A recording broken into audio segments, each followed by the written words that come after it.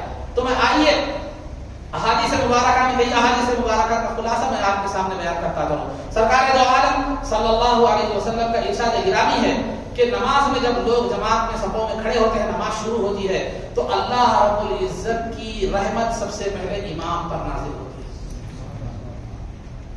اللہ رب العزت کی رحمت سب سے پہلے امام پر نازل ہوتی ہے. اس کے بعد وہ رحمت منتقل ہوتے ہوئے وہ تجاوز کرتے ہوئے، یعنی اس سے ہٹتی نہیں، وہ رحمت اور دراز ہوتے ہوئے پیچھے والے جو امام کے بالکل پیچھے ہے اس کی طرف، اس کے پاس وہ رحمت جاتی ہے.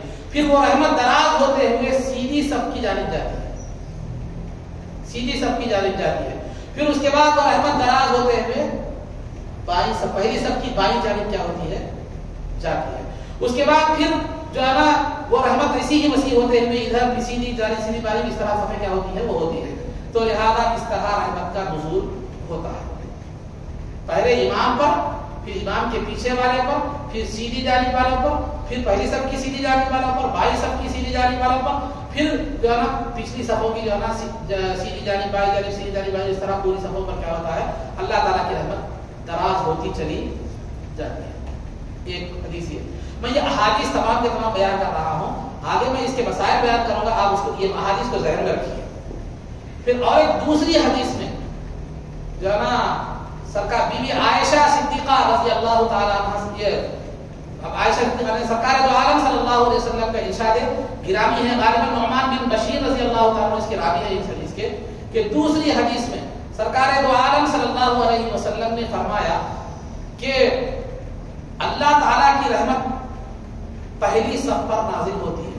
سرکار کی دوسری حدیث ہے، اللہ تعالیٰ کی رحمت پہلی صف پر نہیں، اللہ اور اس کے فرشتے، ان اللہ و ملائکتہ یصلون علی الصف الاول، کہ اللہ اور اس کے فرشتے، اللہ پہلی صف پر اللہ کی رحمت ہوتی ہے اور فرشتے اس کے لیے دعائیں مغفرت کرتے ہیں پہلی صف والوں کے لیے. سرکار نے یہ فرمایا. تو صحابہ نے عرض کیا کہ یا رسول اللہ دوسری صف کے بارے میں کیا آپ کیا فرماتے ہیں؟ تو سرکار نے پھر وہی فرمایا کہ اللہ کی پہلی صف والوں پر اللہ کی رحمت ہوتی ہے، فرشتے ان کے لیے دعائیں مغفرت کرتے ہیں. پھر تیسری مرتبہ بھی، 3 مرتبہ بھی سوال کیا گیا تو سرکار نے یہی فرمایا. پھر چوتھی مرتبہ سوال کیا گیا کہ یا رسول اللہ دوسری صف کے بارے میں آپ کیا فرماتے ہیں؟ تو سرکار نے فرمایا کہ اللہ اور اس کے فرشتے، اللہ رحمت نازل فرماتا ہے، فرشتے دعائیں مغفرت کرتے ہیں دوسری صفوں والوں کے لیے. تو 3 مرتبہ سرکار نے یہی فرمایا کہ پہلی صف والوں پر اللہ کی رحمت اور فرشتوں کی مغفرت ہوتی ہے. چوتھی مرتبہ پوچھنے پر دوسری صفوں کے تعلق سے بھی سرکار نے یہ فرمایا. تو اس سے یہ بات واضح طور پر معلوم ہوتی ہے کہ 3 درجے رحمت اور مغفرت پہلی صف والوں پر ہوتی ہے, باقی لوگوں پر جو ہے جتنی بھی صفیں ہیں ان پر رحمت اور مغفرت 1 درجے.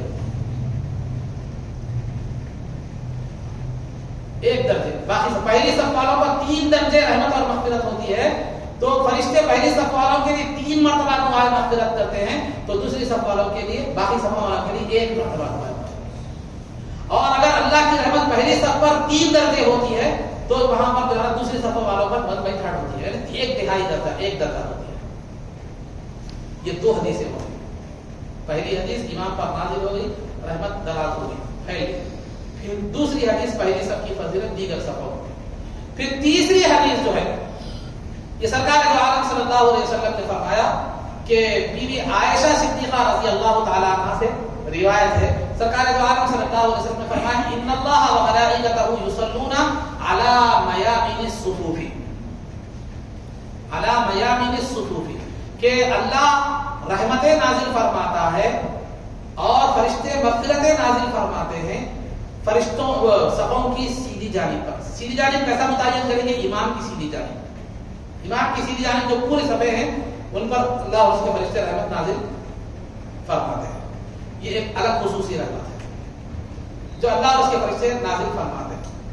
تو لہذا جب یہ فضیلتیں آ رہی, پہلی صف کی فضیلتیں آ گئی اور دیگر صفوں کی سیدھی جانب کی جو ہے نا فضیلتیں کیا ہو گئی, جو ہے نا آ گئی, تو صحابہ کرام جو ہے نا کیا کرنے لگے, سیدھی جانب کھڑے ہونے لگے صفوں میں زیادہ. کیوں؟ ایک تو فضیلت حاصل کرنے کے لیے, اور دوسرا اس غرض سے کہ سرکار جب نماز مکمل پڑھیں گے, مکمل فرمائیں گے, تو سیدھی جانب جب سلام پھیریں گے تو سرکار کی نظر سب سے پہلے ہم پر پڑے گی. سبحان اللہ, سبحان اللہ. اس خیال سے صحابہ کیا کرنے لگے, جو ہے نا سیدھی جانب کیا کرنے لگے, صفوں میں زیادہ اہتمام جو ہے نا کرنے لگے. تو سرکار دو عالم صلی اللہ علیہ وسلم کو اطلاع دی گئی کہ یا رسول اللہ کہ ان میاسر المسجد قد تعطلت, اور کما قول کہ مسجد میں جو ہے نا بائیں جانب کی جو صفیں ہیں وہ ویران ہو گئی یا رسول اللہ. سب لوگ کیا ہے, سیدھی جانب کیا کر رہے ہیں, کھڑے ہو رہے ہیں.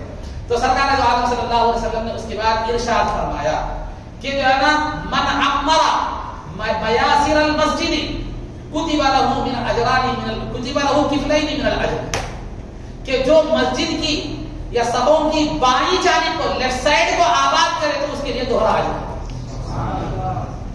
اس کے لیے دوہرا اجر. تو اگر کوئی آدمی مصلی سیدھی جانب کی فضیلت کے پیش نظر کیا کرے, سیدھی صف کو جو ہے نا اگر قائم کرے, سیدھی صف کو اگر کب مثال کے طور پر دو طرف بھی جو ہے ان احادیث کو رکھ کر علماء کرام فرماتے ہیں کہ اگر دونوں طرف کی صفیں برابر ہیں تو سیدھی جانب کو اگر آپ ترجیح دینا چاہیے کیونکہ اس میں فضیلت زیادہ ہے. نہیں, اگر سیدھی جانب کی تعداد زیادہ ہے, بائیں جانب کم ہے, تو آپ کو اس وقت بائیں جانب کی تکمیل کے لیے آپ کو بائیں جانب کھڑے ہونا چاہیے کیونکہ اس سے 2 اجر آپ کو ملنا چاہیے. بات سمجھ میں آ گئی؟ تو یہ اگر صفیں برابر, 2 طرف بھی برابر لوگ ہیں تو آپ سیدھی جانب کو ترجیح دیجیے. سیدھی جانب زیادہ ہے اور جو ہے نا بائیں جانب کیا ہے معلوم ہے, کم ہے, تو بائیں جانب کو آباد کرنے کے لیے اگر آپ اس وقت سے کھڑے ہوتے ہیں تو 2 اجر آپ کو ملے گا, ڈبل اجر آپ کو. یہ فضیلت. تو یہ ہے عزیزان محترم صفوں کے معاملے. اور دوسری بات بخاری شریف کی روایت ہے کہ سرکار دو عالم صلی اللہ علیہ وسلم نے فرمایا کہ جو ہے اپنی صفوں کو سیدھی کرو, اپنی صفوں کو درست کرو. جو کوئی صفوں میں اختلاف پیدا کرے, جو کوئی صفوں میں اگر ٹیڑھا پن پیدا کرو گے تو اللہ رب العزت تمہارے دلوں میں ٹیڑھا پن پیدا کرے. تو صفوں کا اختلاف, صفوں کا ٹیڑھا پن دلوں میں ٹیڑھے پن کا سبب بنتا ہے. جیسے انسان تو گناہ ہاتھ سے کرتا ہے, پیر سے کرتا ہے, زبان سے کرتا ہے, شرمگاہ سے کرتا ہے, آنکھوں سے کرتا ہے, کانوں سے گانے سنتا ہے, جو ہے نا ایسے گناہ تو اعضاء ظاہری سے ہوتے ہیں, لیکن اس سے دل سیاہ ہو جاتا ہے, دل کالا ہو جاتا ہے. تو اعضاء ظاہری کا اثر جس طرح دل پر باطن پر پڑتا ہے, روح پر پڑتا ہے, روح تاریک ہو جاتی ہے, منور جا کر تاریک ہو جاتی ہے, تو اسی طرح ظاہری صفوں کا اثر جو ہے نا وہ باطن پر پڑتا ہے. اگر صفوں میں ٹیڑھا پن ہو تو پھر دلوں میں ٹیڑھا پن آ جائے گا. صفوں میں اگر ملاپ ہو تو اپنے دلوں میں بھی ملاپ آ جائے گا. تو لہذا صفیں مل مل کر کھڑی ہو اور سیدھی صفیں ہو. کیسی ہو؟ دوسری حدیث میں یہ بتایا گیا کہ تم اپنی صفوں کو اس طرح قائم کرو جیسے ایک سیسا پلائی ہوئی دیوار, شیش جس کو کہتے ہیں, شیش, سیسا مطلب شیش, شیش کی دیوار کیسی, شیش ایک لوہے کی قسم کی چیز ہوتی ہے, تو شیشہ پلائی ہوئی دیوار کیسی ہوتی ہے, مضبوط اور سیدھی, ویسے ہی کیا کرو معلوم ہے, تم صفوں کو سیدھا اور مضبوطی کے ساتھ سیدھا کھڑے رہو. یہ ایک بخاری شریف کی حدیث تھی جس میں یہ بتایا گیا کہ صفوں کا اختلاف دل میں اختلاف کا سبب بنتا ہے, صفوں کا ٹیڑھا پن دل میں ٹیڑھے پن کا سبب بنتا ہے. اور دوسری ابو داؤد کی حدیث میں سرکار دو عالم صلی اللہ علیہ وسلم نے فرمایا کہ صفوں میں مل مل کر کھڑے ہو جاؤ, کاندھے سے کاندھا ملا کر کھڑے ہو جاؤ, درمیان میں خلل مت رکھو, جگہ جو ہے نا مت رکھو, اور مل مل کر کھڑے ہو رہے ہیں تو اس بات کا لحاظ رکھو کہ بازو والے بھائی کو تکلیف نہ ہونے پائے. مل مل کر کھڑے ہونے میں ایسا گھس جانے کہ بازو والے کو تکلیف ہو رہی, اس کو رکو صحیح کرنے آ رہی, مل کر کھڑے ہو. مل کر کھڑے ہونے کا طریقہ کیا ہے, کاندھے سے کاندھا ملا ہوا ہو, اس میں جگہ نہ ہو, اور جو ہے نا بازو والے کی سہولت کا بھی لحاظ رکھے. رکو میں جا رہے تو کونی ایسا کر دے, بلکہ رکو میں کونی سیدھی رکھنا ہے, کونی سیدھی رکھنا ہے. کونی سیدھی کب ہوتی, گھٹنے سیدھے رکھو, کونی خود بخود سیدھی ہوتی ہے. گھٹنے اور پیٹھ سیدھی رکھو, کونی سیدھی خود بخود سیدھی ہوتی ہے. گھٹنے موڑ کے رکھیں گے تو کونی بھی جو ہے نا مڑ جاتی ہے. تو یہ ایسا نہیں, یہ پہلوان نہیں, یہ ایسا اس طرح. تو رکوع میں تو جو ہے نا کونیاں سیدھی رکھنا ہے. سجدے میں البتہ حکم یہ ہے کہ ہر عضو علیحدہ علیحدہ رہے, یعنی پنڈلیاں ران سے علیحدہ رہے, پیٹ ران کے اوپری حصے سے علیحدہ رہے, ہاتھ بغل سے علیحدہ رہے. ایسا کتے کی طرح مت پڑھو. حدیث میں مثال دی گئی کتے کی طرح ایسا سجدہ مت کرو. یہ خواتین کے لیے ہے کیونکہ وہاں پردے کا زیادہ لحاظ رکھتا ہے. تو لہٰذا ہاتھ تھوڑا کھلا رکھو, اپنے ہاتھوں کو بغل سے دور رکھنے کا حکم ہے, لیکن اس کا مطلب یہ نہیں کہ آپ کی کونیاں دوسرے والے کے سجدے کے مقام تک آ جائے, اس کے وہ سجدہ کرے تو اس کو تکلیف ہو, یہ مطلب نہیں ہے, بلکہ اس انداز میں پھیلاؤ کہ بازو والے کو تکلیف بھی جو ہے نہ ہونے پائے. رکوع میں تو سیدھا ہی رکھنا ہے کونیاں. تو الغرض عزیزان محترم, تو یہ احادیث سے کیا بات معلوم ہوئی کہ درمیان میں اگر جگہ چھوڑو گے تو پھر کیا ہوگا, شیطان اس میں داخل ہوگا. بعض روایتوں میں بھی آتا ہے کہ بکری کے بچے کی شکل میں, سیاہ بکری کے بچے کی شکل میں داخل ہوگا. وہ ہر ایک کو دکھائی نہیں دیتا, جن کی نگاہیں اللہ نے وہ عطا فرمائی ہے نگاہوں میں تاثیر, ان کو کیا ہوگا, عطا وہ نظر آتا ہے. جیسے امام اعظم کو جو ہے نا حدیث میں تو ہے کہ وضو سے جو ہے نا جب بندہ وضو کرتا ہے تو وضو کے خطروں کے جو گناہ ہوتے ہیں وہ خطروں کے ساتھ گناہ بھی چھڑ جاتے ہیں. آپ کو دکھائی دیتے نہیں دیتے, لیکن امام اعظم کو دکھائی دیتے. تو جو ہے نا اللہ جن کی نگاہوں سے پردے ہٹا دیتا ہے وہ دکھائی بھی جو ہے نا دیتے ہیں. ہماری نظر سب کی ایک نہیں رہتی, بچوں کی نظر الگ رہتی, جوان کی نظر الگ رہتی, بوڑھوں کی نظر الگ رہتی. تو یہ فزیکلی جو نظر میں فرق ہوتا ہے, روحانی طور پر بھی فرق ہوتا ہے. روحانی طور پر بھی ہر ایک کی نگاہ میں کیا ہوتا ہے, فرق ہوتا ہے. سمجھانے کے لیے بتا رہا ہوں میں آپ کو. ایک بچہ اتنی دور اچھی طرح دیکھ سکتا ہے, آپ نے آج کل بچوں کو بھی آنے کا جا رہی, وہ بچے نہیں, وہ نارمل بچے کی بات کر رہا ہوں. تو لہٰذا تو جو بچہ چھوٹا بچہ ہے وہ جتنا تیزی کے ساتھ دور کی چیز کو دیکھ سکتا ہے, ایک جوان ادھیڑ عمر کا نہیں, بوڑھا نہیں دیکھ سکتا ایسا. تو اس کے خلاف بھی کبھی کبھار ہوتا ہے, لیکن العوارض لا تعتبر, عام چیزوں کا اعتبار نہیں کیا جاتا, اس کو مثال کے طور پر پیش نہیں کیا جاتا. تو بہرحال اسی طرح یہ مادیت میں, یہ جسمانیت میں جس طرح نظر مختلف ہوتی ہے, روحانیت میں نظر مختلف ہوتی ہے. ہماری نظر دیوار تک جا کر رک جاتی ہے, اللہ والوں کی نظر دیوار کے آگے بھی دکھتی ہے, عرش الہی کو بھی دیکھ لیا. سرکار مدینے میں رہ کر یہاں پر بھی ہمیں دیکھ لے سکتے ہیں, کیونکہ اللہ نے انہیں وہ صلاحیت کیا کی ہے, عطا فرمائی ہے. نہیں دیکھ سکتے بولے تو ہماری سرکار کی نگاہیں یا ہماری بزرگوں کی نگاہیں سب ایک ہو گئی. تو یہ برابر کرنے والا یہ بدتمیز کہلاتا ہے. باتمیز, تمیز کا مطلب کیا ہے, فرق کرنا, اچھے برے میں, بڑے چھوٹے میں, معزز اور مکرم میں اور ذلیل ترین میں فرق کرنا. جو فرق نہیں کرتا سب کو ایک ہی بولتا, سمجھا, تو وہ کیا کہتا ہے, بدتمیز کہلاتا ہے. ٹھیک ہے. تو لہٰذا میرے خلاصہ گفتگو یہ ہے. میں کدھر جا رہا تھا, بھول گئے مگر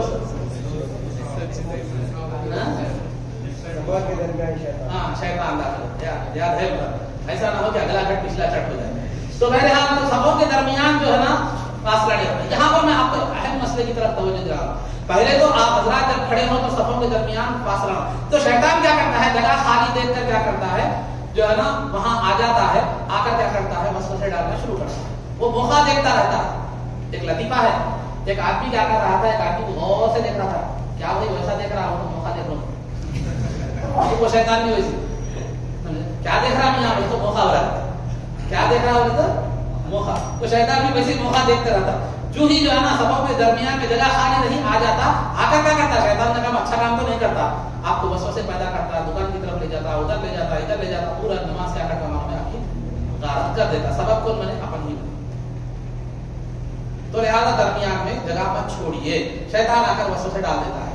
اور یہ عام طور پر میں ایک غلطی کی طرف توجہ دلاتا چلو، ہمارے پاس کیا ہوتا ہے مسجدوں میں عام طور پر بعض لوگ کرسیوں پر بیٹھ کر نماز پڑھتے ہیں، کونیوں میں کیا ہے کرسیاں ڈال لیتے ہیں عام طور پر۔ ٹھیک ہے، جمعہ کا موقع ہے، عید کا موقع ہے، یا کثیر مجموعہ شب برات شب قدر جو ہے عام طور پر جو سیزن وائز جو مسلمان ہوتے ہیں سب کیا ہے رمضان ہے، اس میں صفیں بھر جاتی ہے، لیکن عام طور پر رمضان کے بعد صفیں اتنی کیا ہوتی ہے نہیں بھرتی، کیونکہ وہی چاند ہے بیٹھے کی جو پہلے تھی سو اب بھی ہے۔ تو نماز کے رمضان کا چاند دیکھ کے شروع، رمضان کا چاند دیکھ کر کیا ہے معلوم ہے ختم، عید کا چاند دیکھ کر ختم۔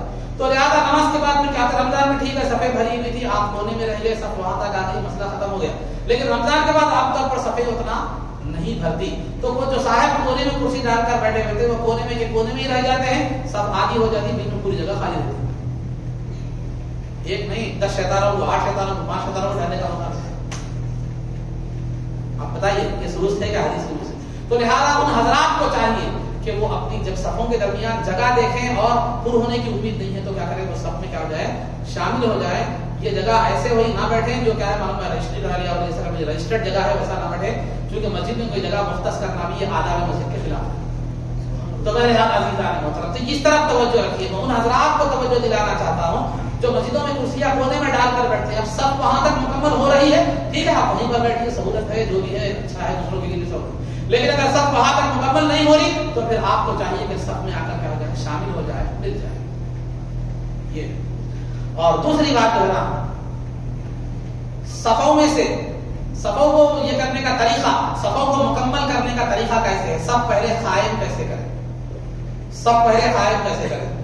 امام کے اگر ایک آدمی نماز جماعت کے ساتھ پڑھ رہا ہے، کہیں گئے آپ سفر میں گئے، کوئی دونوں سے جماعت کے ساتھ نماز پڑھنا چاہ رہے تو ایک آدمی اگر جو ہے نا امام کے ساتھ نماز پڑھ رہا ہے، جماعت بنا رہا ہے، امام کے ساتھ صرف ایک ہی آدمی ہے امام کے علاوہ، تو وہ امام کی سیدھی جانب کھڑا ہوگا، اس انداز میں کھڑا ہوگا کہ اس کی ایڑی امام کی ایڑی سے پیچھے ہونے برابر کھڑا ہوگا، ایڑی کا فرق رکھتے ہیں، امام کی ایڑی سے مختلف کی ایڑی کا اور تھوڑا پیچھے ہو، ایک آدمی بازو میں سیدھی جانب کھڑا ہوگا، نہیں ایک سے زائد دو ہو 3 ہو 4 ہو جتنے بھی ہو، اس کے بعد وہ کیا کریں گے، امام کے پیچھے کھڑے ہوں، امام کے پیچھے کھڑے ہوں گے تو 1 صف ہو 2 صف ہو 4 صف ہو 5 صف ہو جتنی بھی صفیں ہوں، ان کے کھڑے ہونے کا طریقہ کیا ہے، سب سے پہلے کیا ہے، ایڑیاں سب کی برابر رکھیں، یعنی جانماز کا جو آخری کنارہ ہوتا ہے اس پر ایڑیاں کیا کریں معلوم ہے برابر رکھیں، سب کی ایڑیاں سیدھی ہوں، کیونکہ پنجوں کے حساب سے آپ سب کو سیدھی نہیں کر سکتے، کیونکہ پنجے کسی کے بڑے ہوتے ہیں کسی کے چھوٹے ہوتے ہیں، تو لہٰذا اگر بازو والے کا پنجہ بڑا ہے آپ کا چھوٹا ہے، پنجے کو برابر کرنے جائیں تو آپ آگے نکل جاتے ہیں، سمجھے؟ تو اسی لیے تو ایڑیاں ہر ایک کی ایک ہوتی ہے، ایڑیاں ہر ایک کی کیا ہوتی ہیں،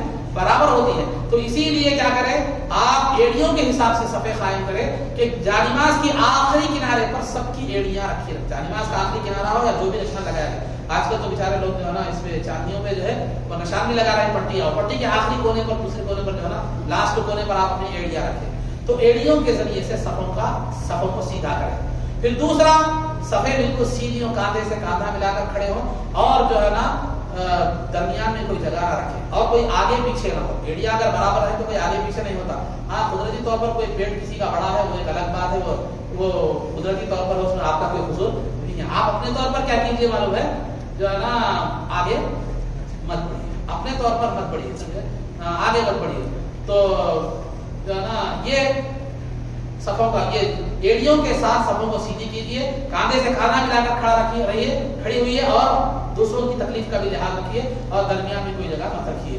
پہلی صفوں کو مکمل کیجیے، جب پہلی صف مکمل ہو جائے، پہلی صف مکمل ہو جائے تو پہلی صف کا آغاز کیسے کریں گے، پہلے امام کے پیچھے بالکل ایک آدمی ٹھہرے گا، اس کے بعد سیدھی جانب ایک آدمی آئے، اس کے بعد بائیں جانب آئے گا، پھر اس کے بعد سیدھی جانب، پھر بائیں جانب، پھر سیدھی جانب، پھر بائیں جانب، اس طرح کیا کریں گے صفیں قائم ہوگی۔ جب پہلی صف مکمل ہو جائے تو پھر دوسری صف میں بھی کیا کریں معلوم ہے، بالکل امام کے پیچھے ایک آدمی کھڑا ٹھہر جائے، پھر اس کے بعد سیدھی جانب بائیں جانب سیدھی جانب، اب اسی صفیں پوری کتنی بھی ہو اس طرح کرتی جائے۔ لیکن ہمارے پاس بہت جگہ میں نے دیکھا ہے کہ پہلی صف مکمل ہوتے ہی جو ہے ایک تو کیا کرتے ہیں، پہلی صف مکمل نہیں بھی ہوتی بعض دوسری صف کیا کرتے ہیں شامل شروع کر دیتے ہیں، نہیں کرنا ہے ویسا، پہلی صف جب تک مکمل نہ ہو دوسری صف شروعات کرنا ہی نہیں ہے دوسری صف کی۔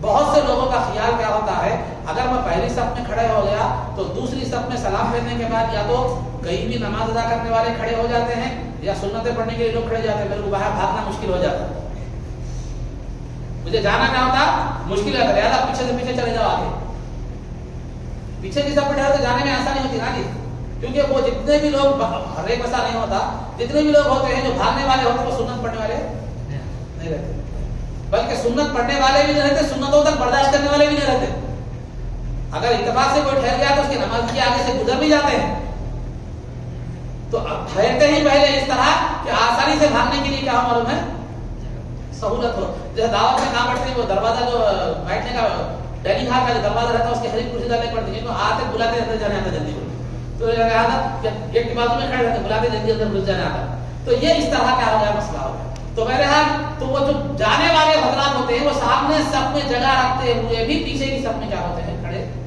ہوتے ہیں، تو مسلم شریف کی روایت ہے، سرکار دو عالم صلی اللہ علیہ وسلم فرماتے ہیں کہ جو لوگ بلا عذر کوتاہی کی وجہ سے صفوں سے پیچھے ہوتے چلے جاتے ہیں، اللہ رب العزت اپنی رحمت سے بھی ان کو پیچھا کرتا چلا جاتا ہے، اور جو لوگ صفوں میں مل کر کھڑے ہوتے ہیں، صفوں کو ملانے کی کوشش کرتے ہیں، تو اللہ رب العزت اپنی رحمت سے انہیں ملا دیتا ہے، تو صفوں کو ملانے والے رحمت سے ملنے والے ہوتے ہیں، صفوں سے پیچھے جانے والے وہ اللہ کی رحمت سے پیچھے ہوتے چلے جاتے ہیں، دور ہوتے ہوئے، ظاہر سی بات ہے نا کہ پہلی صف میں جو مل رہی تھی اہمیت جو بتایا میں ابھی احادیث میں جو میں نے تذکرہ شروع میں کیا ہے اس کے حساب سے دیکھیے آپ، جیسے صفیں پیچھے چلے جاتے چلے گی وہ رحمت کا معاملہ اور جو ہے نا فضیلت کا معاملہ اور اللہ کی رحمت اور فرشتوں کی مغفرت کا معاملہ جو ہے نا پیچھے ایک درجے ہوتا چلا جائے، یہاں 3 تھا تو وہاں 1 ہوتا چلا جائے گا، تو الغرض عزیزان محترم، تو اس طرح پیچھے کی سامنے کی صف پہلے مکمل کریں، اس کے بعد جو ہے نا پیچھے کی صف پوری کر شروع کریں، اگر کوئی لوگ پیچھے کی صف مکمل کر دیتے ہیں، سامنے کی صف میں جگہ ابھی باقی ہے،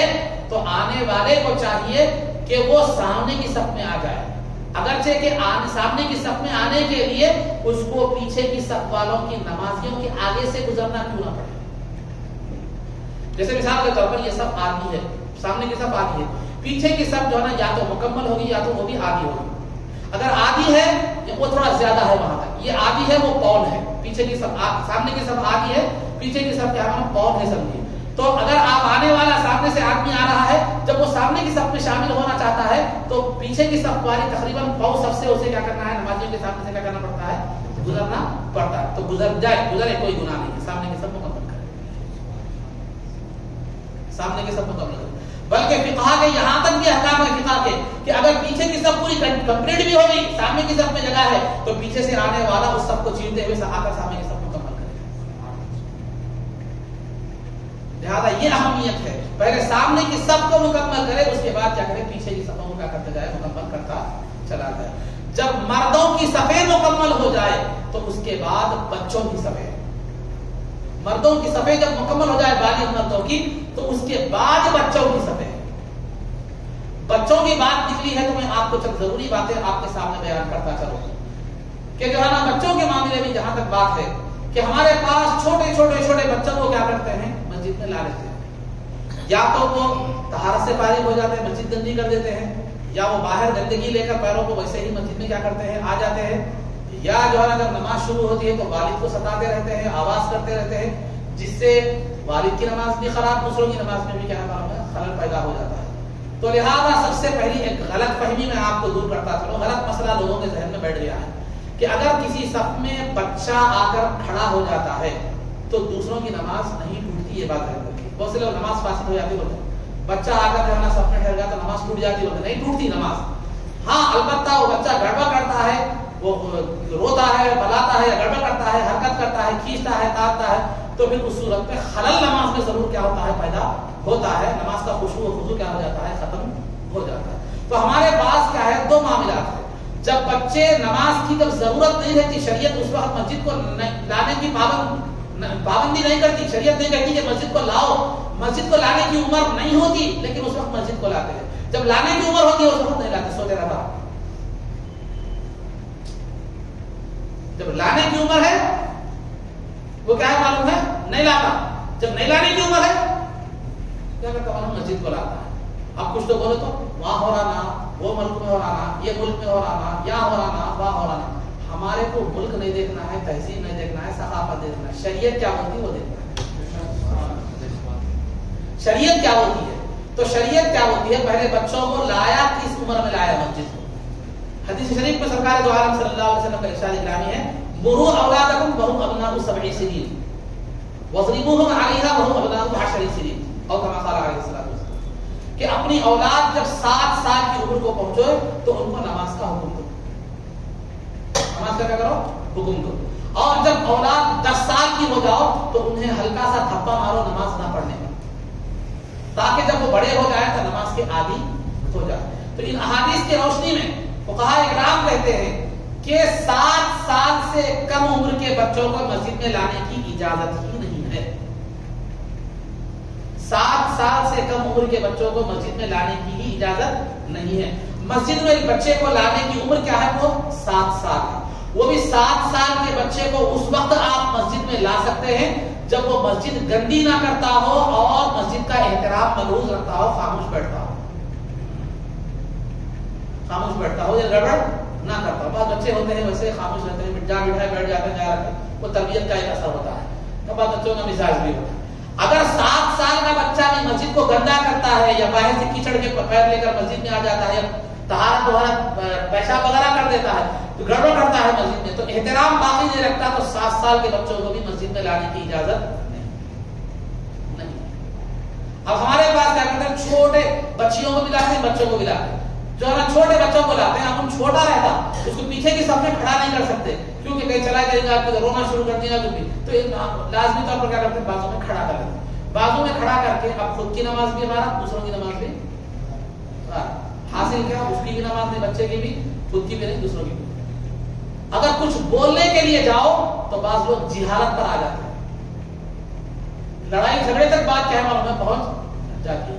یاد رکھیے، اہم یہ بات ذہن میں اچھی طرح رکھ لیجیے، جو آدمی شریعت کا مسئلہ بتلانے پر جس کے دل میں انتقامی جذبات پیدا ہو جاتے ہیں، انتقامی جذبات پیدا ہو جاتے ہیں، جو جہالت کرنے لگتا ہے، جو پلٹ کر جواب دینے لگتا ہے، جو غصے میں آ جاتا ہے، وہ مسلمان کہلانے کا حقدار نہیں ہے، کیونکہ مسلمان کا نام ہی وہ ہے جو اللہ اور اس کے رسول اور شریعت کا تابع اور فرمانبردار ہو۔ مسلمان کے میننگ سی ہوتی ہے اور فرمانبردار کیا ہے؟ تو شریعت کا حکم بتا دیا جائے تو سر جھک جائے، دل میں اطاعت کا جذبہ پیدا ہو، یہ حقیقت میں مسلمان ہونے کی علامت ہے۔ شریعت کے خلاف اگر کوئی کام آپ کر رہے ہو اور روکا جائے تو پھر آپ مسلمان کہلانے کے حقدار نہیں ہیں، بلکہ عقل مند کہلانے کے بھی حقدار نہیں ہے، میں یہ کہتا ہوں۔ کیوں؟ اس لیے کہ وہ آپ کی اچھائی کی بات کر رہا ہے اور آپ اسے غصے میں آ رہے ہیں، آپ کو مسجد کی بے ادبی کے بوال سے روک رہا ہے اور آپ اس کو غصے میں آ رہے ہیں۔ تو اگر آپ کسی کے ساتھ اچھائی کریں اور وہ آپ کو گالی گلوچ کرے، جہالت کرے، تو آپ اس کو کیا کہیں گے؟ دنیا نادان کہے گی، جاہل کہے گی، الڑ کہے گی، بے وقوف کہے گی۔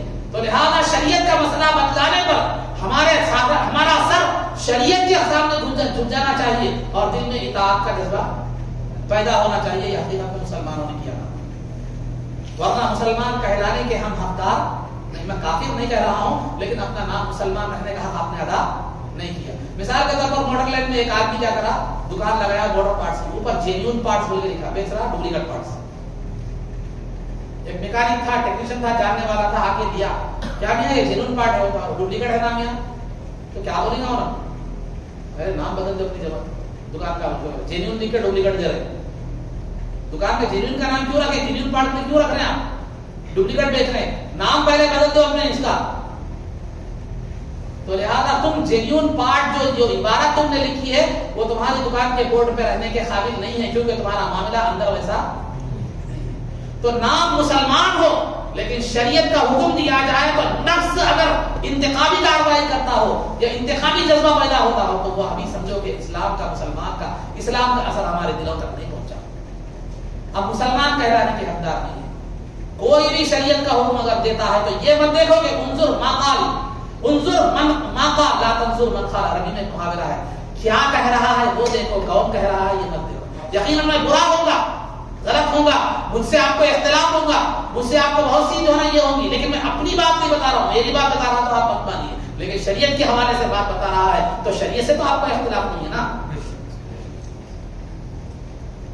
تو الغرض عزیزان محترم، یہ عام طور پر جہالت پر لوگ کیا کرتے ہیں، اتر جاتے ہیں۔ تو لہذا بچوں کی سب سے پیچھے ہونی چاہیے اور مسجد میں بھی ایسے بچوں کو لانا چاہیے جو مسجد کم از کم عمر 7 سال ہو، اور دوسرا کیا ہو مسجد کا گردہ نہ کرتے ہو، مسجد کا احترام باقی رکھتے ہو. فلاں ملک میں ہوتا ہوگا، فلاں ملک میں ہوتا ہوگا، فلاں ملک میں ہوتا ہوگا، جو ہے نا یہ وہ ہوگا، وہ ایک الگ بات ہے. لیکن جو ہے نا شریعت کیا کہتی ہے ہمیں وہ دیکھنا ہے، ملک کیا کہتا ہے ہمیں وہ دیکھنا نہیں ہے. خواہ وہ ملک بھی ہو جہاں پر ہوتا ہے یہ شریعت بھی ہے جہاں پر ہوتا ہو، تو وہاں ہر ایک کو، ہر ملک کو، ہر مسلمان کو شریعت کی اتباع کرنا لازم ہے. اور ہمارا امام، ہمارا مقتدی شریعت ہے اور سرکار اللہ اور اس کے رسول کے احکامات ہیں. ہمیں کون کیا کہتا ہے وہ نہیں دیکھنا ہے. یہ عام طور پر سوشل میڈیا پر دیکھ کر ہم نے کیا کر لیا طریقہ ایجاد کر لیا. پاکستان کے پروگرام دیکھ کے پاکستان کا کلچر لا لیے، وہاں کے پروگرام دیکھ کے وہاں کے کلچر لا لیے، وہاں کا کلچر دیکھ کے صاحب بول رہے تھے کپڑے کی دکان والے جو ہے پاکستان کے کپڑے بہت دیکھ رہے ہیں، پاکستان کا فیشن بہت چل رہا ہے. کئی بول رہے تھے ہماری عورتیں جو ہے نا پاکستان کے پروگرام بہت دیکھ رہے ہیں. اور آج کل بہت سی عورتوں میں ایک چکر کی بیماری آ رہی ہے، چکر جو ہے نا یہ رہتے چکر آ جا رہی ہے، ایک دم گھومنا شروع ہو جا رہا. بہت سے عورتیں اس کا شکار ہے. ایک ڈاکٹر صاحب بول رہے تھے یہ پاکستانی پروگرام دیکھنے کا نتیجہ ہے. کثرت سے پاکستانی پروگرام میں دیکھ رہے ہیں اور اس سے کیا ہو رہا ہے، یہ معاملہ پیدا ہو رہا ہے. تو بہرحال کلچر وہ مت دیکھو، شریعت نے جو کلچر پیش کیا ہے وہ دیکھو، وہ ہدایت ہے، وہ راحت ہے، وہ دنیا و آخرت کی ضرور ہوئی ہے. پاکستان شریعت نہیں ہے، پاکستان بھی خود شریعت کا تابع ہے. تو کسی ملک کی تہذیب، کسی ملک کا ثقافت، کسی ملک نے کوئی کہ لوگوں نے مسلمانوں نے کوئی چیز اپنا لیا تو وہ ہمارے لیے دلیل نہیں ہے. اللہ اور اس کے رسول اور شریعت نے کیا اس کا حکم دیا ہے. ہاں اگر وہ شریعت سے میل کھاتے ہیں تو ہمارے لیے بحیثیت شریعت کو ہمارے لیے قابل عمل ہے، قابل اتباع ہے. تو لہٰذا اس بات کا خاص لحاظ رکھنا چاہیے. تو میں نے ابھی اس سے پہلے بھی عرض کیا ہے کہ یوٹیوب کے حکیموں، سوشل میڈیا کے حکیموں سے اور سوشل میڈیا کے عالموں سے جو ہے نا آپ ہمیشہ پرہیز کیجیے. آپ کا ایمان بھی محفوظ رہے گا، صحت بھی محفوظ رہے گا، دو بھی خراب ہو جائے گی. ہاں اگر کوئی عالم کو آپ پہچانتے ہیں، اس کے علم سے واقف ہے یا اس کی ہدایت سے واقف ہے یا اس کے آپ اس کو سوشل میڈیا پر اگر کوئی ویڈیو اپلوڈ ہو رہا ہے دیکھ رہے ہیں، ایک الگ بات ہے، اس میں کوئی حرج کی بات نہیں. لیکن جس کو نہیں پہچانتے آپ کہ اس کا عقیدہ کیا ہے، اس کس درجے کا ہے، وہ کیسا ہے، اس کا علم ہے نہیں ہے، یا جو ہے نا وہ عالم ہے یا طوطا ہے، یہ دو چیزوں میں آپ کو فرق کرنے کی ضرورت ہے. نہیں معلوم تو بہتر خاموشی جو ہے، احتیاط کیا ہے معلوم ہے بہتر ہے. تو بہرحال خلاصہ گفتگو یہ بات عزیزان محترم کہ یہ سب کے احکامات ہیں. اور آخری بات جس کی طرف میں توجہ دلا رہا ہوں، آج عام طور پر کیا ہوتا ہے، ہمارے پاس کوئی نماز کے لیے کھڑے ہوتا ہے تو کیا کرتے ہیں، جاتے جاتے کرسی رکھ کے چلے جاتے ہیں. قرآن نہیں، عام طور پر مسجدوں میں کیا ہے، کرسی رکھے ہوئے نماز پڑھا تھا، سامنے سے گزرنا نہیں بولے، کرسی رکھے کیا کرتے ہیں چلے جاتے ہیں. رکھتے رکھتے اچھا کام کر رہے ہیں کرسی، لیکن کیا کرتے ہیں کرسی کو بیچ میں رکھ دیتے ہیں. یعنی اس کی پریشانی جو سجدہ ہوتی کہاں ہوتی، وہاں کرسی کے بیچ میں ہوتی. آپ کا غرض کیا، آپ کی غرض کیا ہوتی ہے، سامنے آڑ قائم کرنا ہوتی ہے، لیکن کرسی تو رکھ دی ہے مگر کرسی کے بیچ میں کی جگہ میں کیا کر دیا برابر اس کا کوئی آڑ ہی نہیں ہے، اس کے سجدگاہ کے سامنے، سجدگاہ کے سامنے کوئی آڑ ہی نہیں ہے. تو آپ کرسی رکھ رہے ہیں تو اس بات کا لحاظ رکھیے کہ کرسی کا پایا اس کی کیا ہے معلوم ہے، پیشانی کے برابر آ جائے، سامنے آ جائے، تو واقعی طور پر کیا ہوگا، ستھرا ہوگا. اس کو ستھرا کہتے ہیں، اس کے احکامات ہیں، تو لہٰذا وہ ہوگا. ورنہ آپ خالی کرسی بیچ میں رکھ کے چلے جائیں گے، اس کی پیشانی اگر کرسی کے بیچ میں ہو تو کوئی آڑ ہی نہیں ہے. اوپر ہے آڑ، اوپر تو چھت بھی آڑ ہے، تو لہٰذا اوپر نہیں، سامنے پیشانی کے سامنے آڑ ہونی چاہیے. پیشانی کے سامنے کیا ہونی چاہیے، آڑ ہونی چاہیے سجدہ کے آگے حصے پر. تو لہٰذا سجدہ جہاں پر سجدہ کرتے ہیں اس کے آگے رکھنا چاہیے اور پیشانی کے آڑ میں کوئی چیز ہونی چاہیے. تو کرسی اگر آپ رکھ رہے ہیں تو پھر آپ ایسے رکھیے کہ اس کا پایا سامنے والے کی پیشانی کے مقابل میں کیا ہو جائے، آ جائے، یا کسی ایک ابرو کے مقابلے میں، سیدھے ابرو کے مقابلے میں، ابرو جو کہتے ہیں بھوے جس کو ہم کہتے ہیں، اس کے مقابلے میں کیا ہو جائے، جو ہے نا آ جائے. یہ طریقہ ہے. خالی کرسی رکھ کے چلے گئے، بیچ میں سے کھلا ہے، ویسے پھر لوگ گزر رہے ہیں کیسا. آپ جو ہے نا ان پڑھنے والا خوشی میں ہے کہ میرے سامنے ستھرا ہے، ڈالنے والے میں دیکھ کام کرا بول کے چلے گئے، حقیقت حاصل کچھ بھی نہیں ہو، ان بھی زیرو ان بھی زیرو. تو بہرحال خلاصہ گفتگو یہ. تو یہ چند باتیں صفوں کے حوالے سے آپ حضرات کے سامنے بیان کی گئی ہے. تو لہٰذا سب سے پہلے صفیں قائم کیجیے، تو پہلی صف کو قائم کیجیے. اور صف قائم کرنے کی شروعات کیسے ہے کہ پہلے امام کے سیدھ میں کھڑا ہو، دوسرا سیدھی جانب، تیسرا بائیں جانب، پھر اسی طرح کا ہے کنٹینیو کرتے جائیں صفیں. پہلی صف مکمل کریں، دوسری صف مکمل کریں، اسی طرح صفیں قائم کریں اور صفوں میں ایڑیاں برابر رکھیں، کاندھے سے کاندھا ملا کر کھڑے رہیں اور اتنا نہ ملے کہ جو ہے نا کیا ہو جائے دوسرے کو تکلیف ہو. سہولت کے ساتھ ایک دوسرے سے مل کر کیا ہو، جو ہے نا کھڑے رہو. کھڑے رہے تو آگے پیچھے نہ آئے بلکہ سیدھ میں ہو. فطری طور پر کاندھے سے کاندھا اگر ملائیں گے تو عام طور پر سیدھ میں ہی کیا ہوتے ہیں، آ جاتے ہیں. اگر کوئی فطری طور پر موٹا ہے، آگے پیچھے ہو رہا ہے تو اس میں کوئی حرج کی بات جو ہے نا نہیں ہے. یہ عام طور پر ہمارے اندر جو ہے غلطیاں ہو رہی تھی، جس کا بتانا ضروری سمجھا گیا. اللہ رب العزت سے دعا ہے کہ جو کچھ میں کہا گیا اس پر عمل کی توفیق رفیق عطا فرما, عزت و عافیت کی زندگی دے اور ایمان پر ہمارا خاتمہ فرما. رسول پاک صلی اللہ علیہ وسلم کے قدموں میں ہمارا حشر فرما. آپ کی شفاعت عظمیٰ سے ہم کو بہرہ فرما. آپ کے دست مبارک سے جامع کوثر پینا نصیب فرما. جنت میں آپ کی غلامی معیت اور حفاظت نصیب فرما. صلی اللہ تعالی وسلم علی خیر خلقہ سیدنا محمد و آلہ و صحبہ اجمعین برحمتک یا ارحم الراحمین. الحمد للہ رب العالمین.